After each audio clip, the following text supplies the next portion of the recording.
Hello and welcome to another edition of the Living Large Theater podcast. Billy Santiago here along with my good friend of 36 years, Gary Rodriguez, super producer Noe Ayala.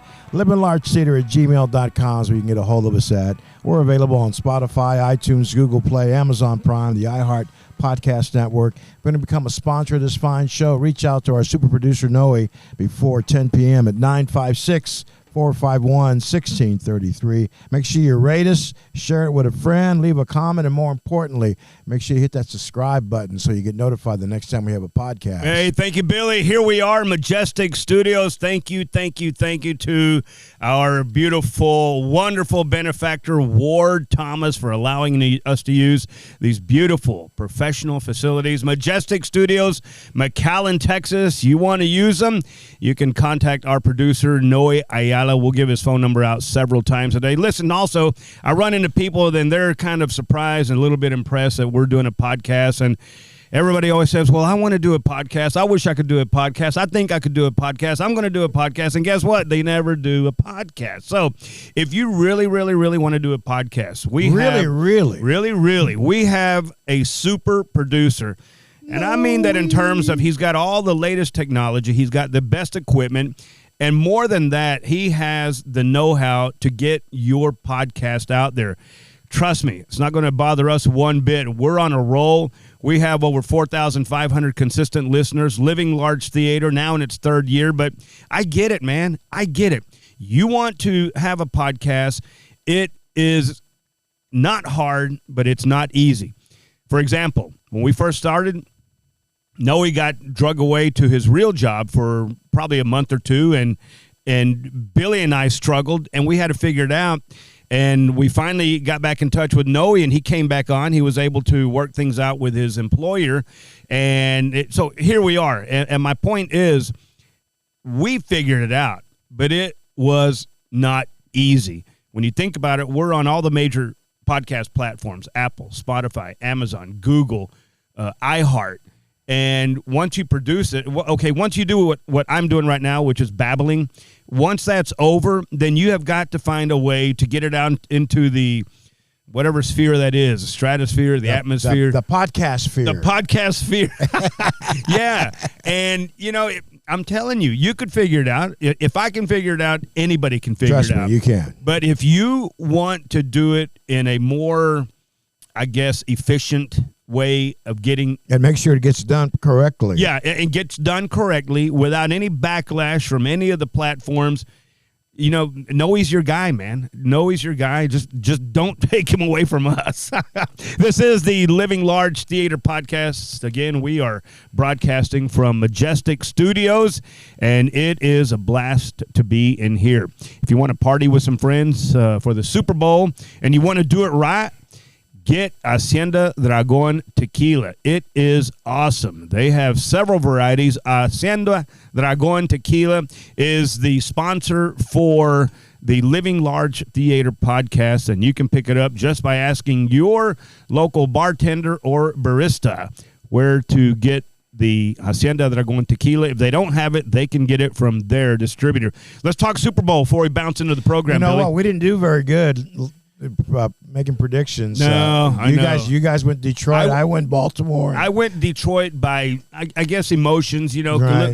A slight connection, a slight connection to Dan Campbell, who at one time was a tight end for the Dallas Cowboys and for America's team. Yeah, America's team, okay, the only America's team. Okay. And but they look good.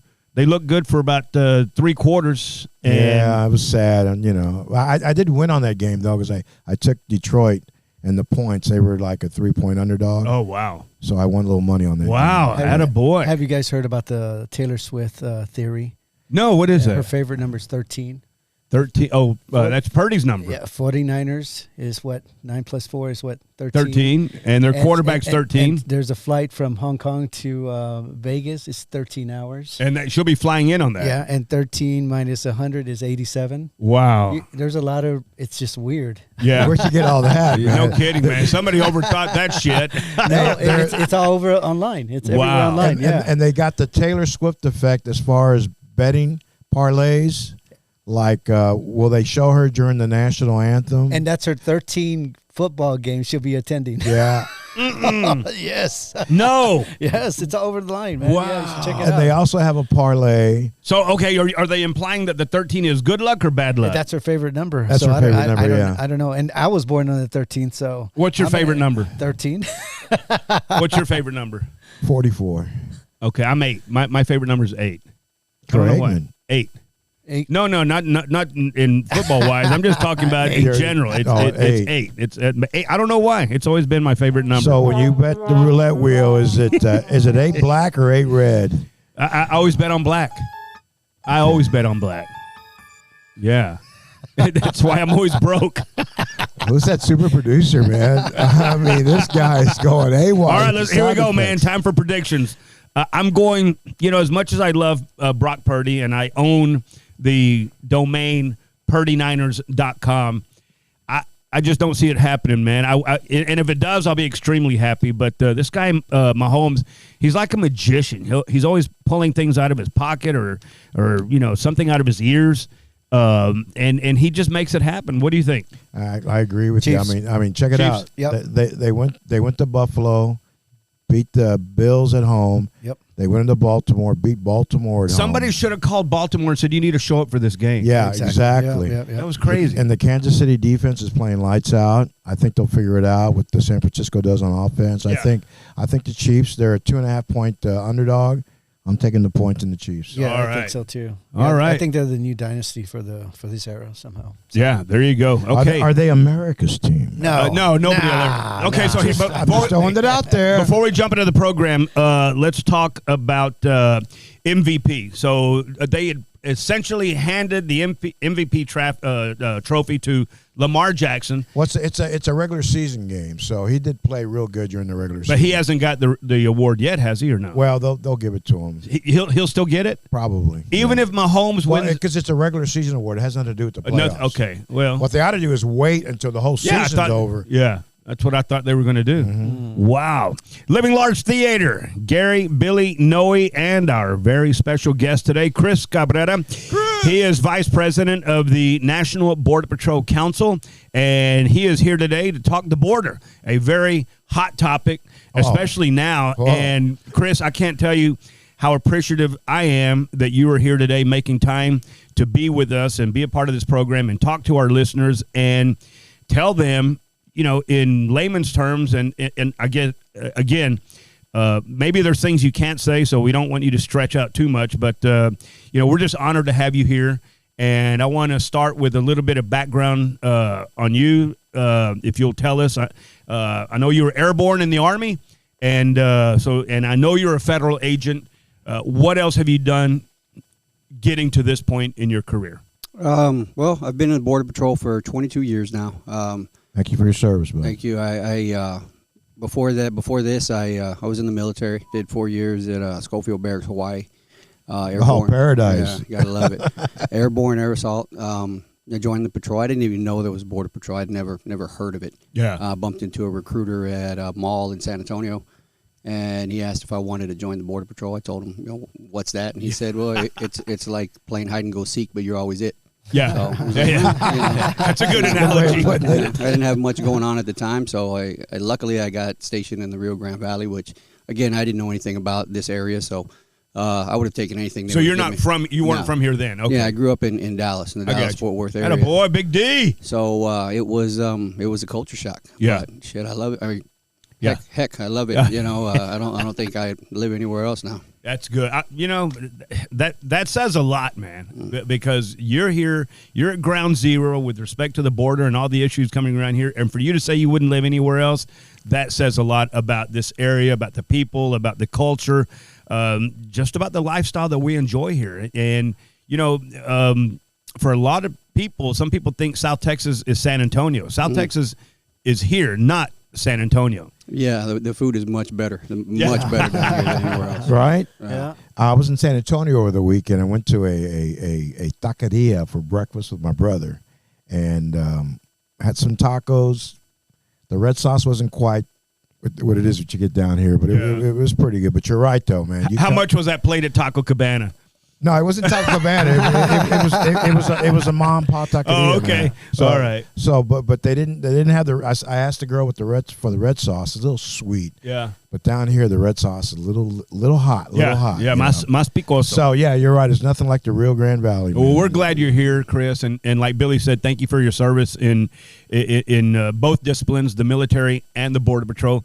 How alike are they, and how different are they, military/Border Patrol? You know, when you join the Border Patrol, they tell you it's a paramilitary organization, and honestly, the only thing they have in common are the boots. You know, Yeah. I mean, it couldn't be Big further difference. from the military structure. What do you carry? What sidearm you carry I carry a Glock 19. on duty? Yeah. Okay. Yeah, I carry a And- Glock 19 and an M4. And your throwaway in your boot, what is that? No, So that's good. And your rifle is M4. M4. Either that or a Remington 870 shotgun. But, I got you. I got you. So as vice president of the Border Patrol Council, which implies a union, what are your duties? Are your duties to the rank and file personnel or your superiors? I mean, how do you figure out what you do as a vice president of the Border Patrol Council? You know, that's one of the things. A lot of times people hear union, and especially in the political circles, Republicans, and they just kind of shut down. They don't want to have anything to do with us. And what I tell people is we're like no other union you'd ever find. We don't care where you put the coffee pot. We don't care about lumbar support in our chairs. We're the only union you'll find that's asking for more work. Yeah. I mean, that's just it. You know, we advocate for our agents for pay, which is a big thing, because without pay, you don't have an agency. I mean, Yeah, people leave. Yeah, people can say it's not about the money, but at the end of the day, everything comes course down it to is, the yeah. money. You know, better body armor, better weapons, legal coverage. Our union has probably the best, or maybe not. There's nobody better than the legal defense that we have. Yeah. We have a company out of California that helps with legal defense, and it's top notch. Give me a scenario where you would need legal defense. It can be anything ranging from an allegation of abuse to an on-duty shooting. got We you. had a guy out in I think it was Arizona that had a shooting, and he ended up going and having 3 trials, and everything was covered. Oh, wow. Good for him. Is there a lot of that going on right now with the intense scrutiny on what's going on the border? Things may get out of hand with some with some Border Patrol agents, and they may get accused of sexual assault or manhandling somebody. So you see a lot of that going on right now, where you have to reach out to the defense people to defend you guys. Yeah, we have a lot of nonsense claims. A lot of times people get taken into custody, and they get the free lawyers come in, and they get this advice that, well, if you say something happened to you, then maybe you'll get to stay. And so we get a lot of nonsense claims. I mean, I would probably say about 95, 97% are just nonsense. Yeah. How's morale right now? No, it's not very good. Yeah. It's pretty low. Obviously we're a focal point of what's going on in the country. So and- with and I'm sorry to interrupt, but I do that. So with morale, like you just said, a little low. How do you guys just truck on, keep going, keep kicking ass, doing what you got to do? I mean, where do you find that will to, these guys aren't treating you well. The ones coming in aren't treating you well. The only ones treating you well is probably yourselves. But how do you find the will facing that huge challenge to go ahead and fulfill your duties? It sounds kind of odd, but it's probably a peer pressure more than anything else. You don't want to be that guy that doesn't do his job. You don't want to be the weak link. Yeah, and so people are just going to go out there and work. And even if you're taking it easy today, and the guy in the next zone is working hard, you're not going to let him down. So you're going to go out there and back him up and do your job. And it's unfortunate with the morale being that low. We're having a mass exodus from the Border Patrol. Golly, Really? Yeah. They're going to other agencies, other federal agencies. Retiring early. Yeah, retire. I mean, it used to be like your retirement window is sometimes 7 to 10 years, and usually people will wait to the last half of that window to retire. And now, as soon as it opens, people are jumping ship, and then you have guys that come from outside the valley, and other agencies come recruit them and pull them away. And I mean, if you're not from down here, if you're from, say, Charlotte, North Carolina, it's a big culture shock coming down here. You don't understand the vibe down here. Yeah, and then if your spouse doesn't speak Spanish, or say you're out in Big Bend area where it's 2.5 hours just to a super Walmart, or just to a Walmart. Oh, wow. So, and if you can get paid more money and get back home and have a Monday through Friday, yeah, they're going to go. Wow. Well, and I know this sounds almost trite, but thank you again for pushing through, persevering, and thank God for peer pressure, because you don't want to be that weak link in the whole scheme of things. So the new bill that was coming up recently, it's going nowhere right now, but I hear they may try to resurrect it. What do you think about the immigration bill that is sort of floundering right now? I can't say it's over and done with, because I'm sure they're going to try to find a way to salvage some of it. Yeah, I think it's got some good in it. It does have some good, but it's got a bunch of nonsense in there as well. It's got a lot of poison pills, as they'd call them. So there are some things, for instance, this 5,000 people getting released into the country, and everybody's harping off that. Well, you're going to release 5,000. You're letting 5,000 people in. We're letting 7,000 in daily. In December, we were letting 13,000 in daily. So is it ideal to release 5,000 people? No, but I mean, at least it's a cap on what's happening now. So it's better than what we're dealing with. And then once you reach that threshold, then it shuts down for a few days. And if it reaches a higher threshold of, say, 8,000, then it shuts down for a week or 2 weeks or 3 weeks. So they have different camps throughout the border region where they're holding them there, and they get to the 5,000 count or whatever count that. Right now it's unlimited though, Yeah. right? Well, so what you're saying, if this law passes, it's 5,000. Okay, we meet our criteria for today. The rest of you have to stay in this holding pattern. Well, no, what happens is we hit that 5,000. Once we hit that 5,000, the next people that are coming through, those people are getting sent back to Mexico, kind of like under Title 42. Yeah. Okay. So Yeah. that's a positive aspect of the bill. What are some of the things that you see in there that you do not like? Well, work permits. They're giving work permits to people that are getting released. The other thing is they're not accounting. They're not that 5,000. They're not counting unaccompanied children in that 5,000. Which, me personally, I think with the children that are coming across unaccompanied, that their parents are already here. Yeah. I think at that point, I think CPS needs to get involved because that's endangering a child. Yeah. I think they need to really address that. So you that have unaccompanied. children coming over unaccompanied, and they're not counted? No. Wow. Well, they're counted, but they're not counted towards that 5,000. So let me ask you something now. What do you think is the solution to this, everything that's going on right now, since you guys are right there? If you had your druthers, what would you? Yeah. Yeah. Like Noe said, what would you throw on the table? It would be mandatory detention, mandatory removal. Everybody that Boom! comes in, everybody goes back. I'm flexing. Either you bring these asylum officers to the front of this process to do the vetting and pre-screening Yeah. right there on the spot, or you cross-designate us as agents to do that screening. And once you do that, it stops. It stops tomorrow. So I had a question. Have you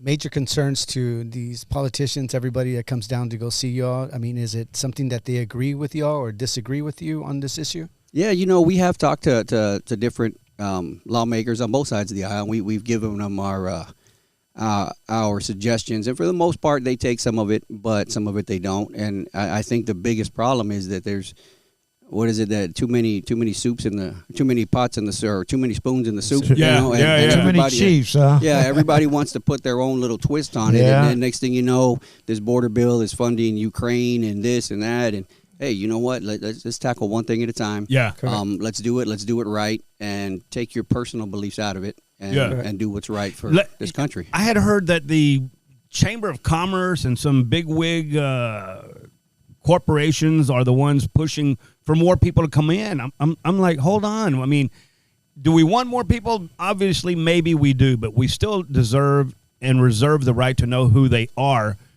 coming in. But have you heard that the chamber is wanting this open border process to just flood us with people that they can eventually put to work either in a field, a factory, or a meat cutting plant? Yeah, I have heard that. I do know this bill. Another thing that I really don't like, and I don't think the union as a whole likes, is more money going to these non-governmental organizations. Yeah.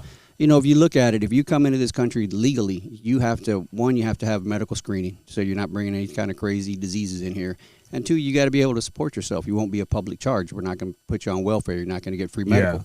So if you're going to come in, maybe you need to meet that criteria before we release you. And if you're released, okay, well, we'll release you, but you need to have a sponsor. If not, you got to go back. Yeah. So taking politics out of the way, Who is your main supporter as far as giving you the things you need? One side or the other side? Are they both there, or is just one-sided more to give you that support than the other? Right now there are a few Democrats that will help out or is sympathetic to what's going on in the border region. And I can say, for a fact, Henry Cuellar, he's probably the only one I've seen that will cross over and vote his conscience. But for the most part, it's the Republican side. Really? And it's just the fact that they're here locally, or is it because they're not from here? Like you say, Henry Cuellar is from here in this area. He's part of this. But those that are not supporting you are not from this area. Is that correct? Well, no, we have, like, even on the Republican side, Monica de la Cruz is real big helping us out. But then we also have, folks that are, far away from here, like Ron Johnson up in Wisconsin. So Yeah. there are quite a few. I think what we finally got across to these folks is that, stuff that happens here affects them way more than it affects us. For Yeah, instance, because they're not staying here. Yeah, we don't have a huge opioid problem here in the Rio Grande Valley. Sure, there's some, but not as much as you'd see in Ohio. Yeah. Where do you think where it comes from? The MS-13, that gang with those guys with the funny tattoos all over the place, right? Yeah. We see them when we catch them, but we don't see them around town. But you go to Virginia, Maryland, D.C., They're there. They're all over the place. Wow. And, the stuff that comes through here doesn't stay here. It goes to their neighborhood, so they need to be aware of it. Wow. It's funny, after the first of the year started, the political season started, you had the Iowa caucuses, you had the New Hampshire primary, and the top item on everybody's list was immigration. Now you have the Democrats taking it serious because No, they have to. that's a big issue. It's an election year. They should have been tackling this thing. Continued to tackle it after Trump left office, and he had some things in place already. But, the day one Biden gets in the office, he signs these executive orders. 96 of them. To discontinue anything that Trump did with regards to border security. So now, 3 years later, they're looking, they go, man, we're down in the polls, man. We got to do something. Yeah. And now they're doing something. It upsets me because, they could have just continued to carry on what Trump was doing, and we would have been a lot better 3 years later. I really believe that. Well, I think also he's down in the polls because of all that student debt supposedly he was going to do for the students, and a lot of students actually voted for him. Those are students. And he's still trying. Yeah. He's still trying. Yeah, and I think that's one of the reasons. But like you said, when he signed those executive orders, and I've said before is, it's your administration. You can do what you want, right? But it's like, say your sink is clogged up at your house, right? And you're going to pull that little pipe down that little P-trap. You got to have a bucket, right? If you're gonna make a change, well, you better have something to catch it in. And what he did is he just made that change, but had nothing in place. And hey, it's your administration. Do what you want. But somebody should have advised him, hey, if you're gonna do this, do what you want, but have a plan, not just. Well, they didn't have a plan. And they got Karine Jean-Pierre, the spokesperson for the White House. They got her to admit that he does have all the authority he needs right now, regardless of this mumbo-jumbo bill they're trying to shove down your throats and our throats. He has the authority to stop the drip coming across. And he doesn't even have to go too far back in the books. He could just reverse his executive orders. There you go. He can reverse the executive orders and we're good to go. Maybe it's not perfect, but it'll help. I was reading that there is some sort of a secret agreement between Biden and AMLO right now, the president of Mexico, that has essentially brought the immigration situation to a trickle. That was the word they used. That now they're keeping them in Mexico. Have you seen that or not yet? We've as agents we've suspected it, but nothing we can prove. Yeah. But, I know in our area, a lot of it's kept back because of the cartel infighting. Yeah. Right. But not necessarily, all throughout the state of Texas. Obviously doesn't reach everywhere. But yeah, a lot of it is that. But, it just, Mexico can make a big difference. Big time. Yeah. When Trump was in the White House, I remember we went up in a helicopter for some training, and we looked over to the Mexican side, and you could see the military lined up. And we know when they're there, it's stopping for at least for the night. What? I wish they would just do that on a regular basis, every day, every night. I don't get it. I was watching 60 Minutes over the weekend, and they had a story about Chinese people crossing over to the United States in part of California, and the way they're doing it is they're making TikTok videos so people back home can learn how to cross over. And then they have those coyotes, those Yeah. that bring the people over. There's a hole in the fence Wow. that has been there, and they can't seem to get the feds to fix it, patch it up, so they won't cross over. And the guy who owns the land has been, trying to get the government to do something about it, and nobody does anything about it. Yeah, and you'd be surprised how many Chinese. Since October 1st, we've had over 20,000 Chinese. It's crazy. Wow. And we get a lot down here in the Rio Grande Valley. We see a lot of Chinese come through the Rio Grande Valley. Are they staying or leaving, going to other parts? No, they're taking going, out. Other part of the rest of the nation. And the thing is that they cross over, and they give themselves up to the Border Patrol so they can apply for political asylum. So Yeah. are you seeing more single young men from different countries coming into the town, into the Yeah, US? most definitely. And we see a lot of young men, and that could be people say, well, they're military age males. Yeah, and they're also working age males too. Correct. So it could be either. I'm not saying Yeah. it's one or the other. But the thing with the Chinese is, from my understanding, it's just not that easy to leave China. China, If I wanted to leave the United You States, think they're being sent? well, I don't know if they're being sent or if they're there's some reason they're coming over here. Yeah. But That's a lot of Yeah. them. Yeah. 20,000 since December. yeah, and you figure, and it's not a very easy country just to say, hey, I'm going to go to the U.S. for a couple months. Yeah. I'm not sure they still have this in place, but when I studied history, what they had is like, for instance, if you belong to Hidalgo County, say that this was China, you weren't able to go work in Cameron or Wisselsee. Wow. So you were supposed to stay there, and Yeah. that was it. You Well, that's weren't- control, and that's what Yeah, the it is. communists do. They control your movements. I don't know, Chris.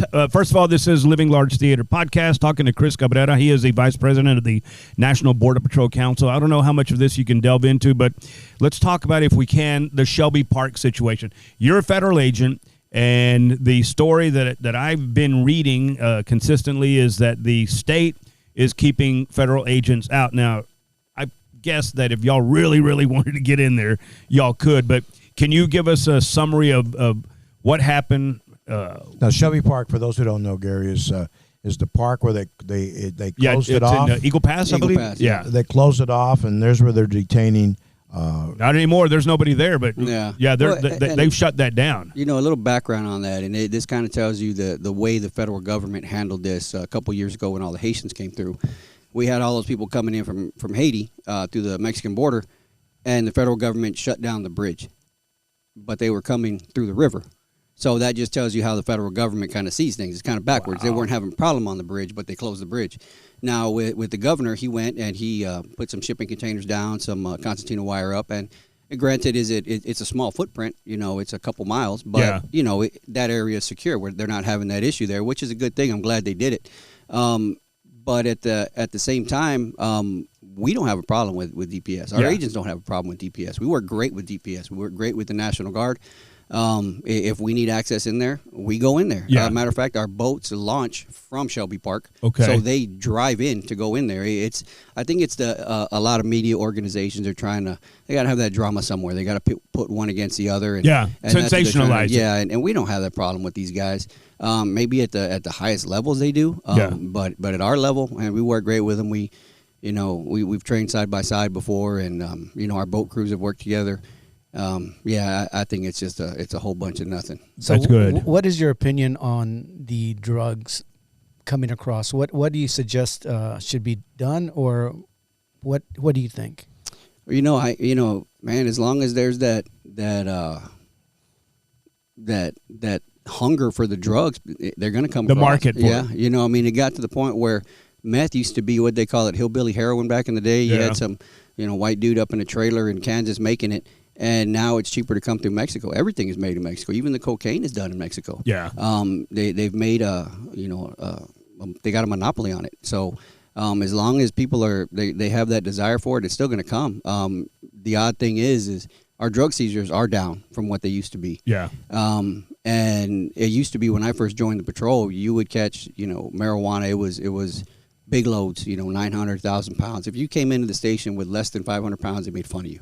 Yeah. I mean, it's not like on Cops where you see a guy with like 2 kilos and everybody's celebrating. We'll make fun of you for that. Yeah. But now, every now and then you would see some cocaine, right? But now it's meth, liquid meth, cocaine, fentanyl, Rohypnol. You see it; it's coming across the border. Where in the past they just tried that stuff at the bridge and not on the river. So it's wide open for these guys. And between smuggling the drugs, which is big money, Yeah. and smuggling people, it's Bigger even money. bigger.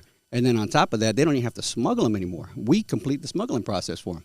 They don't even have to get off the raft. They just point in our direction, and people walk up and turn themselves in. So, I mean, they're making. And that's a killing. something. So supply and demand on the drugs and all that, right? Yeah.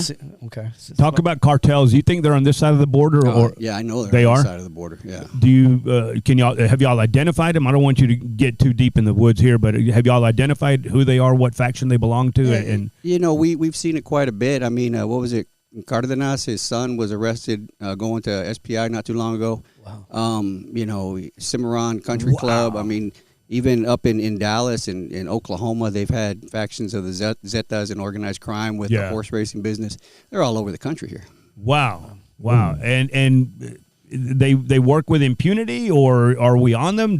Are we tracking them, or That's the $1 million question. I got friends that work for ICE, and they're not out able to go do their regular duties and round up bad guys and child predators because they're stuck helping us out. processing? Yeah. So if somebody beats up a Border Patrol agent, this is what chaps my ass a lot. You read where a poor Border Patrol agent was either by himself or with another agent, and they essentially get ambushed and assaulted by immigrants, illegal immigrants. That should be an automatic trip back to Mexico or somewhere else. How do y'all deal with that person once you identify somebody who has assaulted a federal agent? One of your guys. Yeah, lately they've gotten a little bit better about the U.S. Attorney has gotten a little bit better about prosecuting. But a couple years back, it was there's not enough blood, or it's not bad enough, and so we'd have to get the state to step in and help us out with that. Yeah. So yeah, it got to the point where guys would get punched, spit on, kicked or whatever, and they wouldn't even bother reporting it because what's the point if you're not going to do anything about it? Yeah. So now they're getting a little bit better about prosecuting, but for the longest time there wasn't enough blood, or it's a long weekend, so they're not going to come out and look at it. So, Chris, you have faith that something's going to get done here in the next couple of weeks up in Congress? No. No? I'd love to have the faith to do. I really would, but as long as they're going to keep fighting red versus blue, Yeah. and we're going to be in this situation. And personally, at this point, if you're going to have everybody just falling in line with the party leaders, well, why do we need all these people up there? All you need is two, one red, one blue. You guys fight it out. But if it's just going to be along party lines, nothing's going to get done. These guys, Sad, man. It really is. They need to be able to vote their conscience, because I think all of us in here, I mean, we're going to fall on one side of the line, whether it's left or right leaning. But I think we're all within spitting distance of the middle. And some things you may agree more with one side than the other. But for some reason, these folks are afraid to go against what they're told up there. To be honest, Yeah. I think these politicians on both sides are just fighting for attention and saying, you know what, I got the better idea for our party. Instead of That's a saying, good you know point. What, instead of saying, you know what, I got the better idea for the country, Yeah. not just for our party, but for the country. Bingo. And that's the problem on both sides. It could be Republican or Democrat. I'm not happy with both parties right now because nobody's actually saying, this is for everyone. This is For not the about country. This is for the Yeah. country. I'm not just going to wait for somebody to get into presidency to say, okay, then we'll vote. No, Yeah. do it now and get a good solution. A lot of it is rules for thee, not for me. For instance, if there's a government shutdown, they still get paid. They can still go home on their vacation. Yeah. You know what?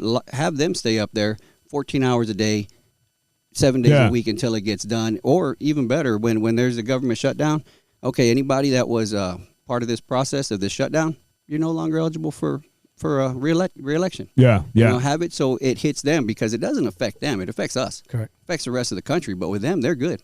Yep. So So you until- mentioned Henry Cuellar as an advocate, but who's your biggest advocate for your agency? I mean, if you could really put your finger on one person who's really gone to bat for you guys, along with Cuellar. I don't want to say other than Cuellar. I just want to say along with Cuellar. There's been a lot over the years, and I think this gentleman right now, he's probably not at the forefront like he was in the past, but he's still always working behind the scenes to do stuff for us. Would probably be Ron Johnson out of Nice, Wisconsin. good call. Okay. Solid guy. You met him? Yeah, I met him. Unfortunately, he's a Green Bay Packers guy, but Yeah. other than that, I mean, he's a good, solid guy, and I think he's willing to do the right thing no matter what. Yeah, that's good. Ron Johnson, Henry Cuellar, Chris Cabrera, man, I tell you what, Thank you so much, we man. can't thank you enough. We can't really put you up on that pedestal that you and your troops deserve to be on, because you're on the front lines. You're dealing with all kinds of shit. You're dealing with drugs, cartels, Chinese people, probably people from the Middle East, Haitians, and I'm not saying they're bad, but we don't know who they are, and it's a concerted effort to keep us from knowing who they are, and that's what really bothers me. Yeah, and you hit the nail on the head, with all these different folks coming in, and it's the United States. We welcome everybody, but you got to come through the front door. You just can't climb through the window. Yeah. We've been talking with Chris Cabrera. He's vice president of the National Border Patrol Council. Chris, before I let you go and turn it over to Billy, I want you to give us a statement of hope, something that we can end today's show on positively, optimistically, and not just, be all bummed out and shit. I don't know if I have. I wasn't prepared for that, but I mean, at the end of the day, the sun's gonna come up tomorrow. Yeah. You just keep doing what you're doing. Just put your chin down and drive on. And at the end of the day, I mean, it can only get so bad before it gets better. Well said. Hey, well Chris, said. You guys are still hiring for Border Patrol. Is that true? Yeah, we'll be hiring quite a while. Nobody wants to come. Rick Garza here. He wants to apply for Border Patrol. Oh, no, he's recruiting here. Nice. Chris, thank you so much, man. Appreciate it. Be safe out there. It's the Living Large Theater podcast. LivingLargeTheater@gmail.com is where we're at on email. We're available on Spotify, iTunes, Google Play, Amazon Prime, the iHeart Podcast Network. Reach out to our super producer, Noe, if you want to become a sponsor of this fine program. 956-451-1633 before 10 p.m. And if I don't answer, leave a text. There you go. Rate our podcast, share with a friend, leave us a comment, and more importantly, hit that subscribe button. Until the next time, have yourself an awesome week. Go get. Who are we rooting for? The Chiefs? Chiefs. Chiefs. All There right. you go, man. You keep living large because we're living large.